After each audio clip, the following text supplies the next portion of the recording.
Valif saw and I stood alone in her chambers, staring at her reflection in the mirror. Her pale violet skin looked almost gray in the dim light. Her silver eyes, usually bright and sharp now, seemed dull and lifeless. In just a few hours she would be bonded to a human.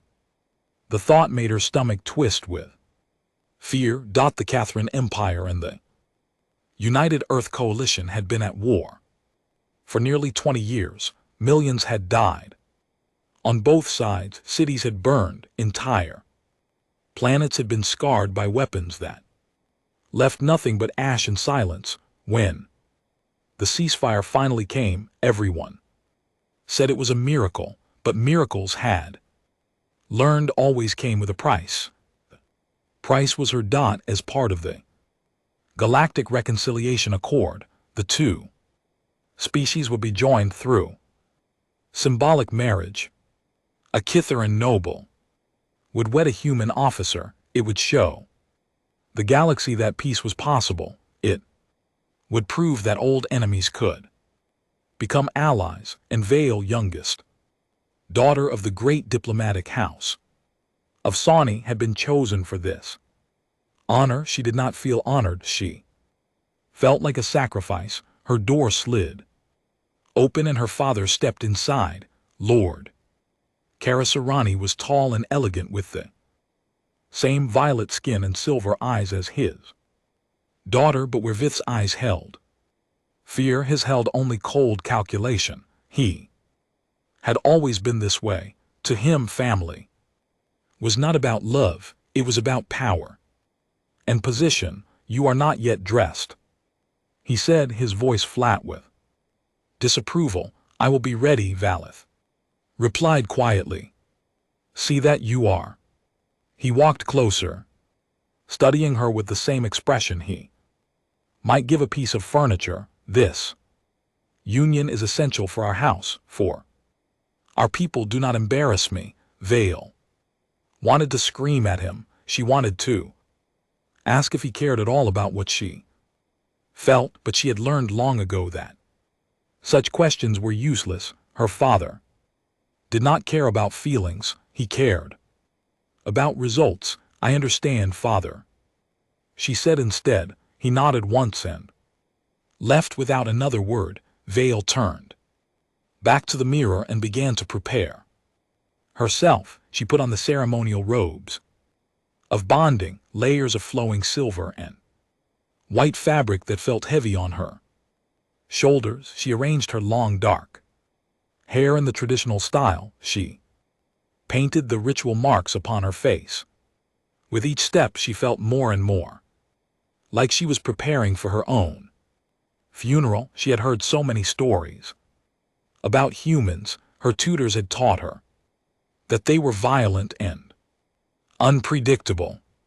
They were ruled by their emotions, unable to control their anger or their desires. They fought wars not just for resources or territory, but for abstract ideas like honor and revenge. The Kithan people called them the Chaos Breed because they seemed to bring destruction wherever they went, and now she would belong to one of them. The ceremony was held on a massive orbital station that floated in neutral space between the two empires. Thousands of diplomats and officials had gathered to witness the historic event. Cameras from a 100 worlds would broadcast the bonding across the galaxy. Valith walked down the long aisle toward the central platform, feeling the weight of all those eyes upon her. Her hands trembled beneath her robes. She kept her face still and calm, as she had been trained to do, but inside she was screaming. Then she saw him. The human stood waiting on the platform. He was tall and broad-shouldered with short brown hair and eyes the color of a stormy sky. He wore the formal uniform of the Earth Coalition, dark blue with silver trim. His face was serious but not cruel. He stood very still, watching her approach. This was Daniel Carter, her future bond mate, her husband in human terms had expected him to look at her with hunger or possession, Catherine. Males often looked at females that way, especially during bonding ceremonies. But Daniel's expression was different. He looked almost sad, as if he understood how difficult this was for her. She reached the platform and stopped before him. For a moment they simply looked at each other. Then Daniel did something that surprised her. He placed his right hand over his heart and bowed his head in the Catherine gesture of respect. It was not a perfect bow. His form was slightly wrong and his timing was a bit off, but it was clear. He had studied her customs. He had tried to learn. No one had told her he would do that. The officiator began the ritual words, speaking in both Kithen and Earth standard. Velith heard the words, but they seemed distant and unreal. She was too focused on the man standing before her, trying to understand him. When the time came, they extended their wrists. The officiator pressed the bonding device against their skin, and Vale felt a brief sharp pain as the marks were burned into her flesh. Matching symbols now decorated both their wrists. In the eyes of both their peoples, they were now joined. The bonding is complete, the officiator announced. May this union bring lasting peace between our worlds. The crowd applauded. Lights flashed as images were captured. Diplomats smiled and nodded to each other, pleased with the success of their political creation. Velith felt nothing but emptiness. After the ceremony, there was a reception. Hundreds of people approached him, offering congratulations and well wishes. Velith smiled and nodded and said the proper words, all while feeling like she was watching herself from very far away. Daniel stood beside her, shaking hands and thanking people. But he did not try to touch her or pull her close. He kept a respectful distance, as if he sensed that she needed space. Later that night, they boarded the diplomatic vessel that would be their home for the coming months. It was a large ship designed for comfort and status. Their quarters were in the upper section, a suite of rooms decorated in a blend of Catherine and human styles. Daniel showed her to the bedroom. It was large and elegant, with a wide bed covered in soft fabrics. This is your room, he said quietly. I will take the quarters down the hall. Balith blinked in surprise. You will not stay here? He shook his head. Not unless you want me to, and I don't think you do. He gave her a small, gentle smile. Get some rest, Valith. It has been a long day. He turned and walked away, leaving her alone. Valith stood in the empty room, her heart pounding with confusion. This was not what she had expected. This was not what she had been told humans were like. She did not know what to make of Daniel Carter, but as she lay down on the soft bed, still wearing her ceremonial robes, she realized something strange. For the first time since learning of her fate, she felt a tiny flicker of something other than fear. She felt curious. The first weeks aboard the diplomatic vessel were the loneliest of the life.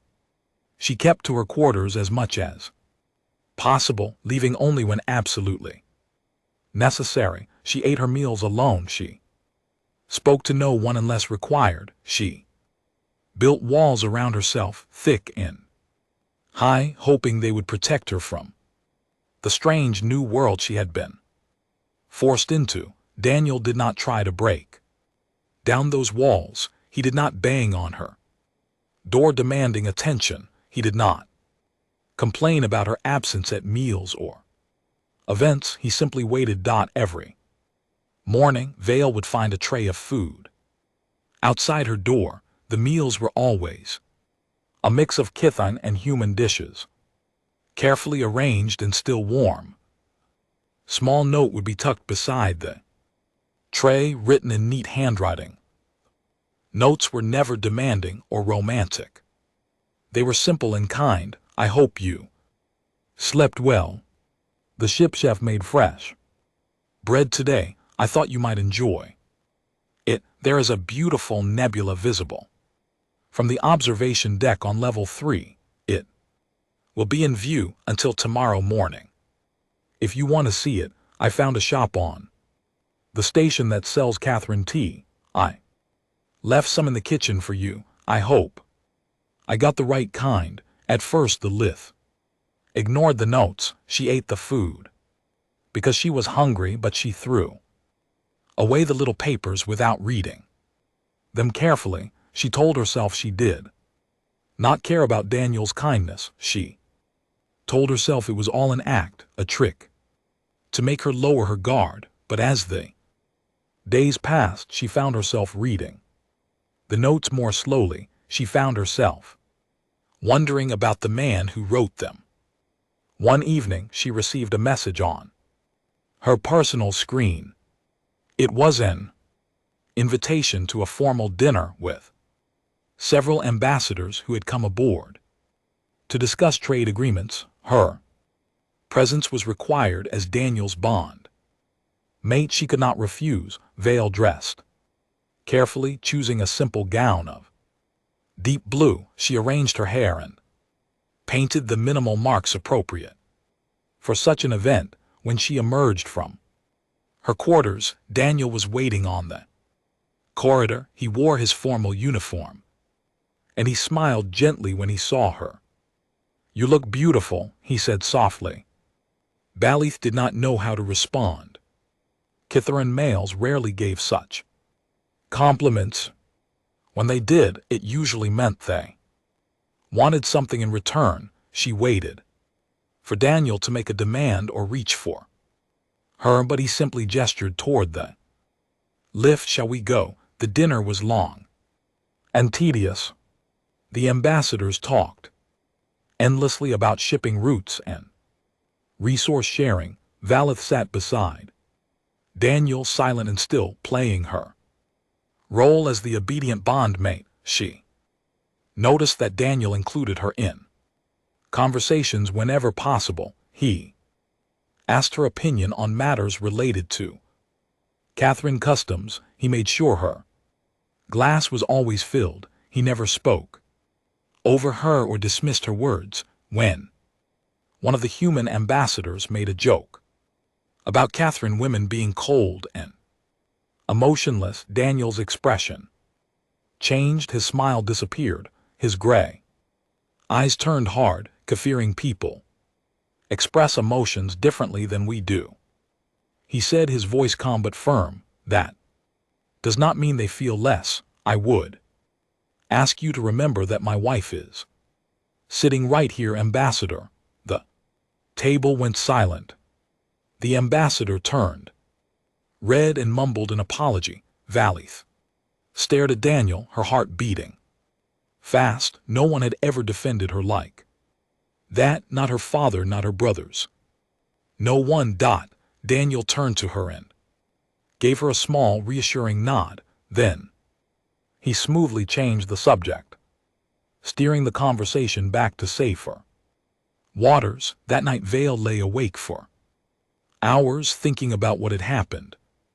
Daniel had called her his wife. He had defended her honor in front of important people, risking embarrassment and political trouble. Why would he do that?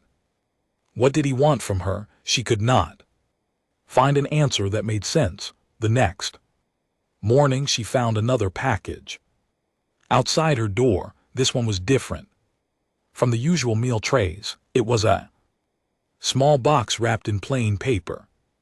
Inside she found a book, not a data tablet, but an actual physical book with real pages bound in soft leather. It was a collection of Catherine poetry, the same collection she had loved as a child, she had mentioned it once briefly. During that terrible dinner, she had said she missed having real books, that data screens were not the same. A note was tucked inside the cover written in careful Catherine script. The letters were a little clumsy, clearly written by someone still learning the language, but the message was clear. I hope this brings you some comfort. Daniel Valif held the book in her hands for a long time. She ran her fingers over the leather cover. She smelt the old paper. Memories of her childhood flooded back, of sitting in her mother's garden, reading these same poems before her mother had died, before her father had become so cold, before war had taken everything good from her life. Tears spilled down her cheeks. She did not try to stop them. For the first time she allowed herself to consider a strange and frightening possibility. Maybe Daniel was not pretending. Maybe his kindness was real.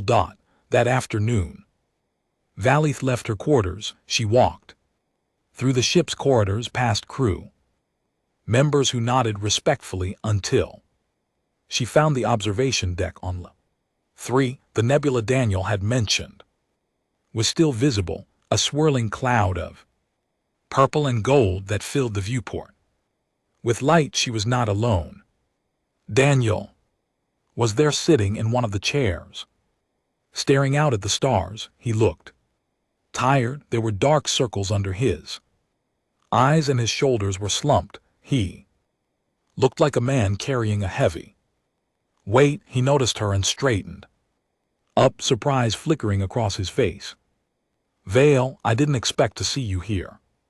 She hesitated at the entrance, suddenly unsure. Part of her wanted to run back to her room to hide behind her walls again, but another part, a part that was growing stronger each day, wanted to stay. The nebula, she said quietly. You said it was beautiful. Daniel smiled. It was a real smile, warm and unguarded, and it changed his whole face. It is. Please sit down if you want to. Vale walked slowly across the room and sat in the chair beside him. They did not speak. They simply watched the stars together, two strangers from enemy worlds, bound by politics but perhaps connected by something more. After a long while, Valley spoke. Thank you for the book. Daniel turned to look at her. You're welcome. How did you find it? Physical books from Kithra are very rare. I searched for a while, he admitted. I called in some favors. It wasn't easy. But he shrugged. You seemed sad when you talked about it. I wanted to help. Vale stared at him, trying to understand. Why? Why do you do these things for me? I have given you nothing. I have not even been kind to you. Daniel was quiet for a moment. When he spoke, his voice was soft and honest, because kindness shouldn't depend on what you get back. You didn't choose this marriage any more than I did. The least I can do is make it easier for you. Vale did not know what to say, so she said nothing. She simply turned back to the nebula and let the silence wrap around them like a blanket, but inside something was changing. The walls around her heart were beginning to crack. After that evening on the observation deck, something shifted between Valith and Daniel. After that evening on Daniel, she still kept her distance, still retreated to her quarters when the days grew too overwhelming, but she no longer avoided him completely. She began to emerge from her rooms more often. She joined him for meals sometimes. She sat beside him at official functions without feeling like she was choking. She also began to watch him, not with fear or suspicion, but with genuine curiosity. She wanted to understand this strange human who treated her with such unexpected gentleness. Daniel was kind, To everyone, she noticed not just to her, he knew the names of every crew member on the ship, from the captain down to the people who cleaned the corridors. He asked about their families, their hobbies, their dreams.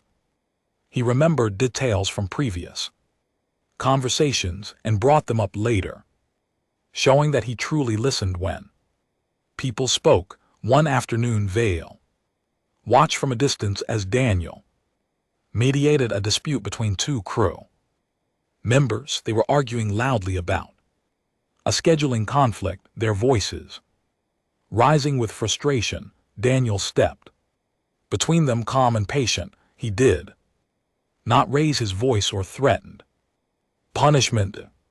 He simply listened to both sides, asked careful questions, and helped them find a solution that worked for everyone. By the end, both crew members were shaking hands and apologizing to each other. This was not the violent, chaotic human she had been taught to fear. This was something else entirely. Another day, she found Daniel in the ship's small garden, a room filled with plants from dozens of worlds. He was on his knees in the dirt, carefully tending to a row of flowers. His uniform jacket was thrown aside, and his sleeves were rolled up, revealing strong arms covered in old scars. "I didn't know you liked gardening," Vila said from the doorway. Daniel looked up, surprised but pleased to see her. "My mother had a garden back on Earth. When I was young, I used to help her with it. These days it helps me relax." He wiped his hands on a cloth and stood up. "Would you like to help?" Vale hesitated. She had never done anything like gardening before. In her family, such work was considered beneath noble status. But looking at Daniel's open, hopeful expression, she found herself nodding. They worked side by side for over an hour, planting seeds and pulling weeds and watering the soil. Daniel showed her how to handle the delicate roots without breaking them. He explained which plants needed more sunlight and which preferred shade. His voice was patient and warm, never making her feel foolish for not knowing these simple things. When they finished, Valith looked down at her dirty hands and ruined gown. A proper Catherine lady would have been horrified, but Vale found herself laughing, a small sound that surprised even her. Daniel grinned. "You have dirt on your nose." She touched her face and laughed again. It felt strange, like using a muscle she had forgotten she had thought. As the weeks passed, their conversations grew longer and deeper. Daniel told her about Earth, about the blue oceans and green forests that covered his home world. He described the cities full of millions of people, the noise and energy and chaos of human civilization.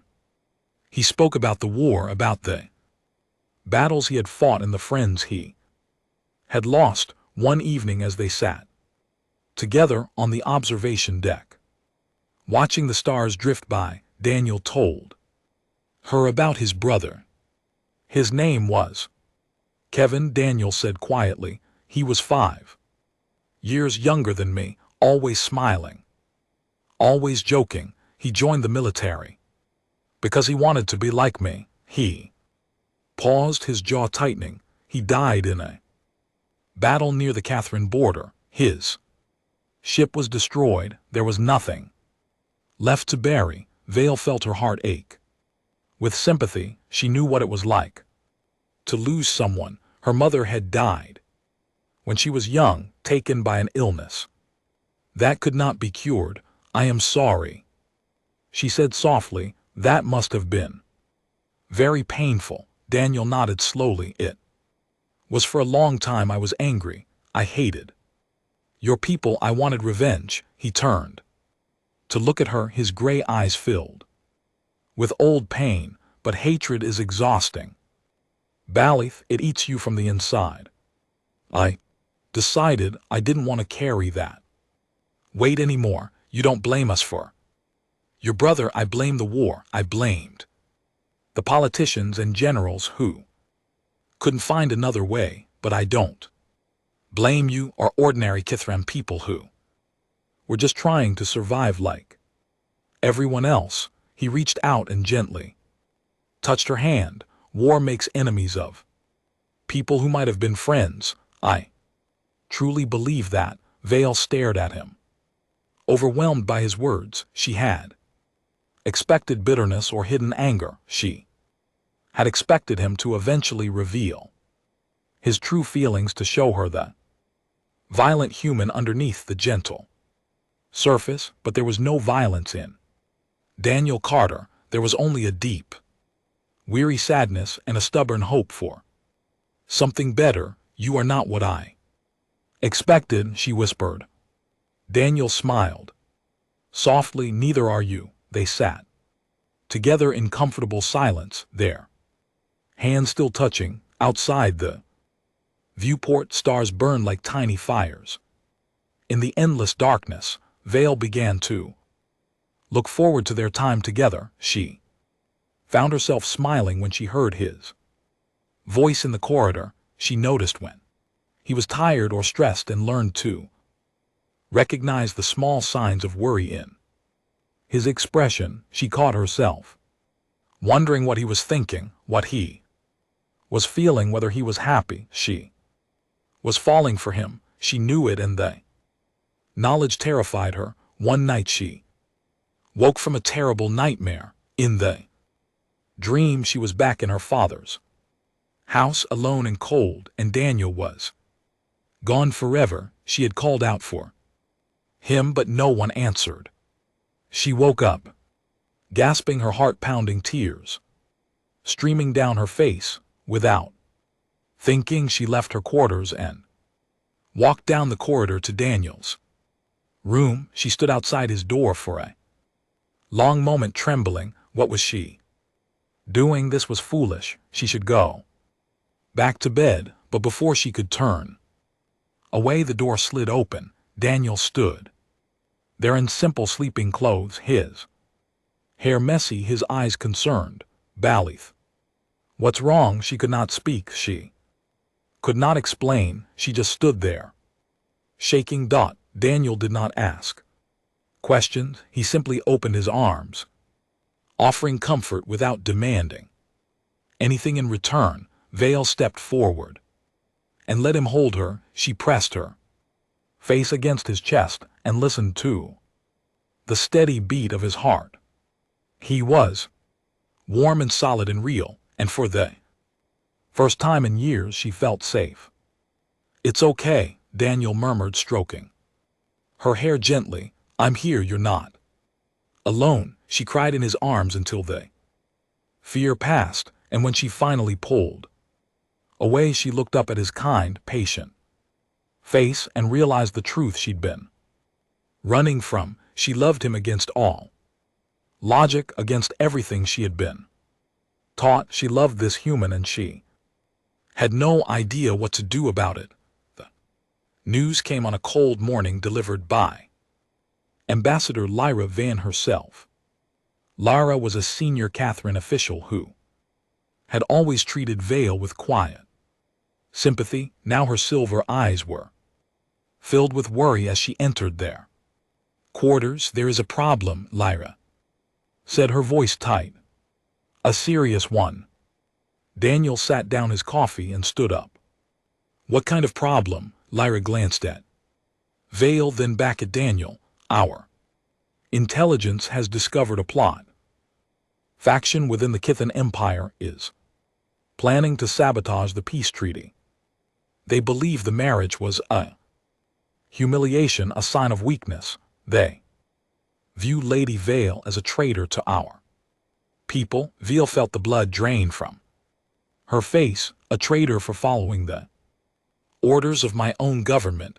They do not care about orders. They care about pride and old hatreds. Lyra's expression was grim. They have sent assassins to this Ship, their mission is to kill you both and destroy any hope of lasting peace.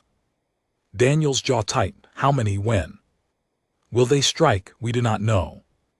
Exactly. Our intelligence suggests there may be 2 or 3 agents already aboard, hidden among the crew or passengers. They could strike at any moment. Vith's hands began to shake. She had known there were people who hated the peace treaty. She had known there were extremists who would rather continue the war forever, but she had never imagined they would come for her. Specifically, she had never thought her own people would want her dead.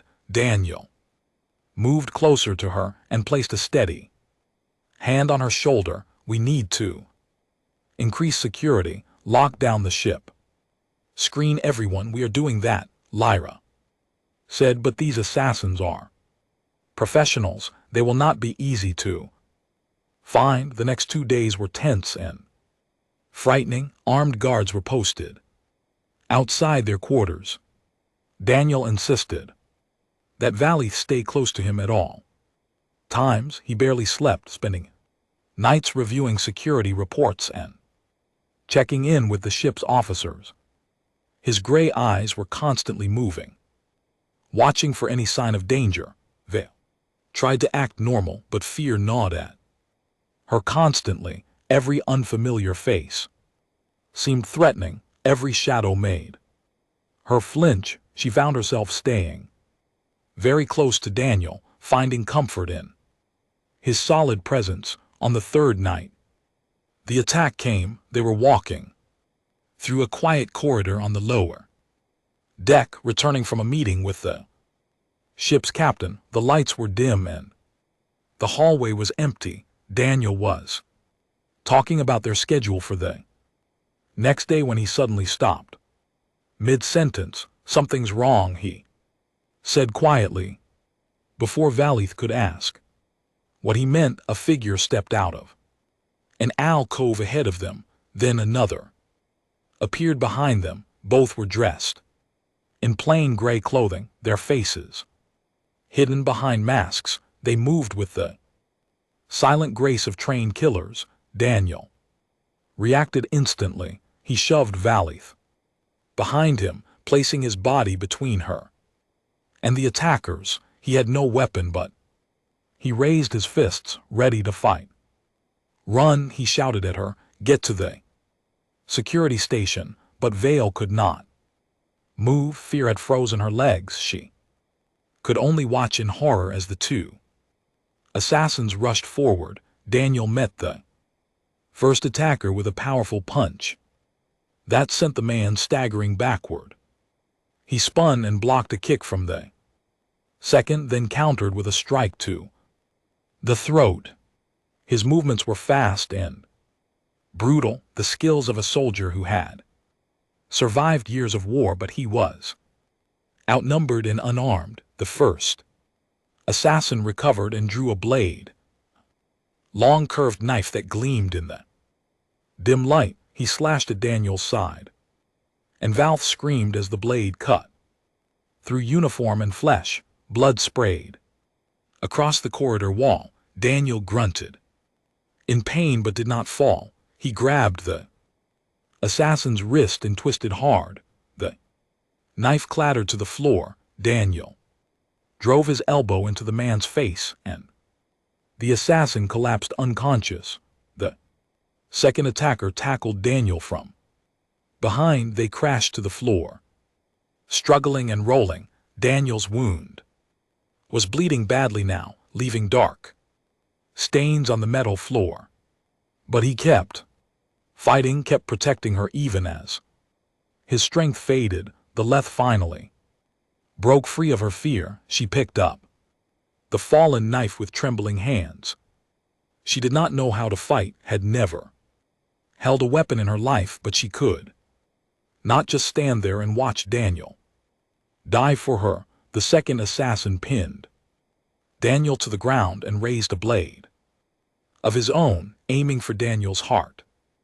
Valith ran forward and drove her knife into the assassin's shoulder. It was not A killing blow, but it was enough.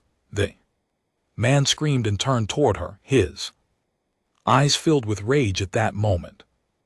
The security team finally arrived. Guards swarmed through the corridor. Weapons raised, they tackled the wounded assassin and secured both attackers. Someone was calling for medical help. Someone else was shouting orders. Vale dropped the knife and fell to her knees. Beside Daniel, he was lying on his back, his face pale and sweating, blood pooling beneath him. His eyes were half closed, but he managed to focus on her face. Valith, he whispered, "Are you okay?" Tears streamed down her cheeks. "You fool, you complete fool, you almost died." He tried to smile. "Couldn't let them hurt you. Stop talking, save your strength." She pressed her hands against his wound, trying to slow the bleeding. His blood was warm and red, so different from the purple blood of her people. "Help is coming, just hold on." Daniel's hand found hers and squeezed weakly. "I'm sorry I scared you. Don't apologize. Just don't you dare die on me." Her voice broke. "Do you understand? I forbid it." The medical team arrived and took over. They loaded Daniel onto a stretcher and rushed into the medical bay. Vale followed, refusing to leave his side. She held his hand the entire way, whispering prayers to God she had not believed in for years. In the medical bay, the doctors worked frantically. The blade had cut deep, damaging organs that needed immediate repair. Valith sat in the corner, covered in Daniel's blood, shaking and crying. Hours passed. Finally, the head doctor emerged and told her that Daniel would survive. The wound was serious, but he was strong. He would recover. Valith nearly collapsed with relief. When Daniel woke the next morning, she was sitting beside his bed, still wearing her blood-stained clothes. She had not moved, had not eaten, had not slept. She had simply sat there, watching him breathe, terrified that he might stop. His eyes fluttered open and found her face. "You stayed," he murmured, his voice rough with pain. Valith took his hand and held it tight. "You almost died for me. My own people tried to kill me, and you, a human, bled for me." Her voice trembled. "No one has ever done that. No one has ever protected me like that." Daniel squeezed her hand gently. "You're not just a symbol to me, Valith. You never were." She bent down and pressed her forehead against his hand, tears falling onto his skin. "I know," she whispered. "I finally understand." Daniel spent 2 weeks in the medical bay recovering from his wounds. Valith stayed with him for nearly every hour of every day. She read to him from her book of Catherine poetry. She brought him meals and made sure he ate. She sat beside his bed and talked with him about everything and nothing, filling the quiet hours with words and laughter. The crew noticed a change in her. The cold, distant noblewoman had transformed into something warmer, someone who smiled and spoke and cared openly. They whispered about it in the corridors, amazed at what they were seeing. The bonding that had started as a political arrangement was becoming something real. Meanwhile, the investigation into the assassination attempt moved quickly.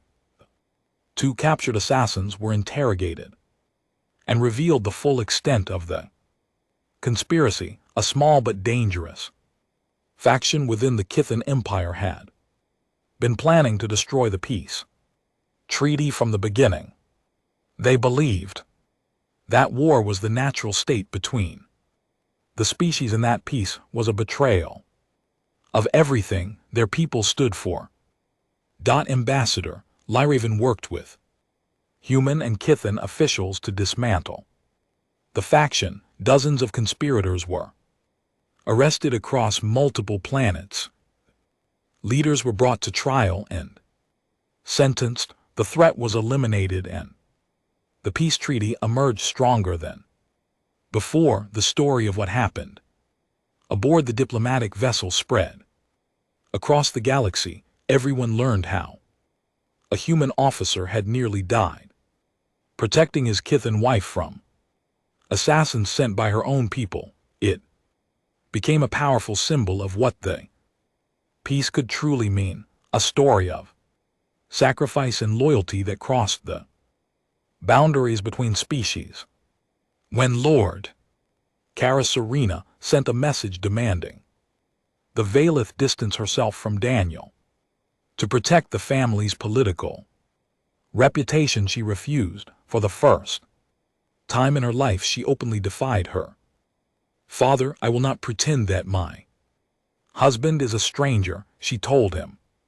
Through the communication screen, her voice firm and steady. He nearly died. For me, he has shown me more kindness than you ever did. I will not dishonor that by pushing him away. Her father's face twisted with anger. You are making a mistake. You are ruining everything we have built. No, father, I am finally building something worth having. She ended the connection and did not look back. On the day Daniel was finally released from the medical bay, Vayleth was waiting for him at the door. He walked slowly, still weak from his injuries, but his eyes lit up when he saw her. Ready to get out of here? He asked, smiling. More than ready. She moved to his side and slipped her arm through his, supporting him as they walked. The doctors say you need rest and gentle exercise. I thought we might visit the garden. That sounds perfect. They made their way through the ship, past crew members who nodded respectfully and smiled at them. Word had spread about how Vale had stayed by Daniel's side through his entire recovery, how she had defied her father, how she had finally embraced the man she was bonded to. The crew approved. They were rooting for them. The garden was quiet and peaceful. Sunlight from the artificial lighting bathed the plants in warm golden light. Daniel lowered himself onto a bench and took a deep breath, smelling the flowers and fresh soil. Vayleth sat beside him. For a while they simply enjoyed the peace and beauty of the garden. I have been thinking, Vayleth said eventually. About what? About us. About what happens next? She turned to look at him, her silver eyes serious. This marriage was forced on both of us. We did not choose each other, but now she hesitated, searching for the right words. Now I would choose you if I could do it all again, knowing what I know now. I would choose you willingly. Daniel reached out and took her hand. I would choose you too. Her breath caught. You would, from the first moment I saw you in that ceremonial hall. I knew you were special. Not because of your beauty or your status, but because of the strength I saw in your eyes. You were terrified, but you held yourself with such dignity. I admired you from the very beginning. Vale felt tears pricking at her eyes. I was so afraid of you. I believed all the terrible things I had been taught about humans. I thought you would be cruel and violent and selfish, and now I understand why the galaxy fears your kind. She reached up and touched his face gently. It is not your strength or your weapons or your aggression. It is your capacity to care even for those who were once your enemies, your ability to love without conditions, to forgive without demands, to hope even when hope seems foolish. She smiled through her tears. That is the most terrifying power of all, and the most beautiful. Daniel leaned forward and rested his forehead against hers. They stayed that way for a long Moment breathing together, hearts beating in harmony. I love you, Lilith. He whispered, not because I have to, not because of any treaty or arrangement.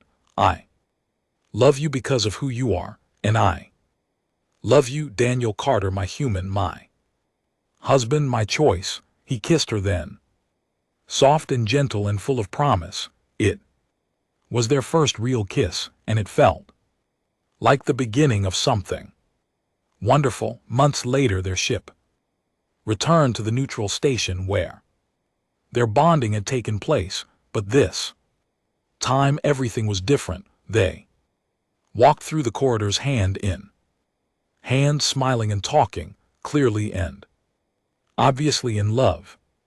Diplomats and officials watched them pass with amazement. This was not the reluctant political couple who had been married here so long ago. These were two people who had found each other against odds.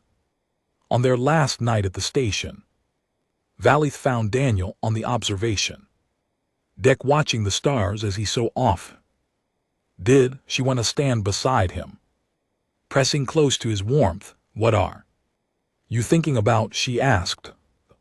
Future, he said. Our future. I never thought I would have this. After the war, after everything I lost, I didn't think I could ever be happy again. He turned to her, his gray eyes shining.